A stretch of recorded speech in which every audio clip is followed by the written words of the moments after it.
Hi, I'm Chris Guerreri with Victory Innovations. I'm here today to walk you through some troubleshooting that you may experience with a brand new Victory sprayer. When we manufacture our sprayers, we run every sprayer for 5 minutes in our factory. We run it with water in it. But before we then package that sprayer up, we have to do a really nice job of blowing out all that water before it goes in the package. Once that happens, the product has to ship over to the US, go into our distribution center where your company could purchase that. We know that the average time that it moves through that process could be anywhere from 3 to 6 months. What we're finding is that over time, as the leftover water evaporates, sometimes some of the rubber components or Daikin components in our pump will start to adhere or get sticky.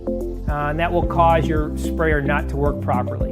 You'll know this happens when you grab your sprayer, you slap the battery in, you've got your nozzle on, you've filled up your tank, and you go to use the sprayer and nothing's coming out. Yet you hear it like it's working perfectly. If that happens, the light's on, you hear like the pump's working, no liquid's getting drawn up through the system, I want you to walk through 3 quick steps for me, which should help you get your sprayer working as quick as possible. So let me walk you through step 1. Step 1 is really just finding out if your nozzle is somehow occluded or blocked. The way to test for that is simply grab your nozzle release tool, put it on your nozzle, rotate it just 1/4 turn, it'll pop to pull out your nozzle. And then what I want you to do is simply run your sprayer with the nozzle out. So if when you pull the trigger you see the liquid come out, that really tells me that there's nothing wrong with your pump. It's actually an occluded nozzle or a blocked nozzle. We've actually already made a video that's available for you on our website to see how to fix an occluded or a blocked nozzle, so please refer to that. If that doesn't solve your problem, then when you pull the trigger, no liquid comes out, I want you to go to step 2. In step 2, I'm going to have you remove your tank. Okay, set your tank aside. You're going to flip over your sprayer. Go ahead and pull off your hose. What we want to do here is either send air or water through that waterway to release any of the stickiness that might be on your valves in your pump.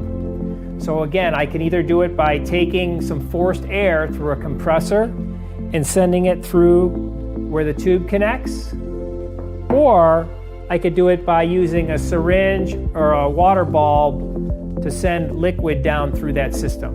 I'm going to show you using a syringe.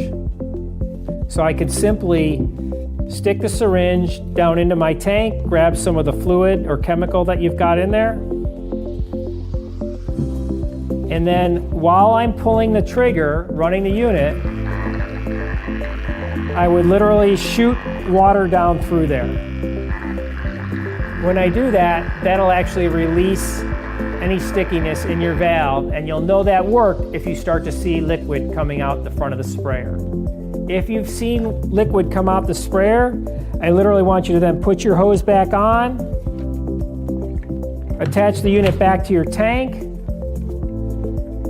take your nozzle, stick it in the front of the unit, and again, just like you took it off, a 1/4 turn counterclockwise will seat that nozzle back into your unit. And then I want you to spray.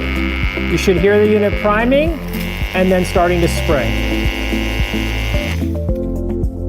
So now even after that second step, if your sprayer is still not spraying, there's one more thing I want you to try.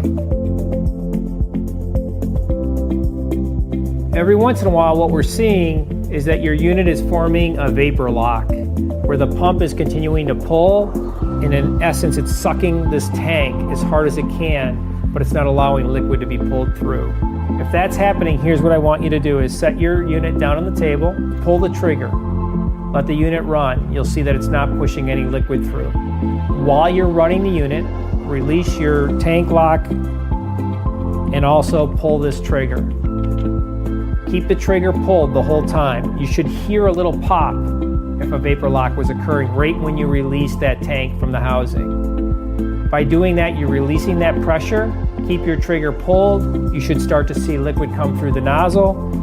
If that happens, snap it back down and tighten it down, and your sprayer should be good to go.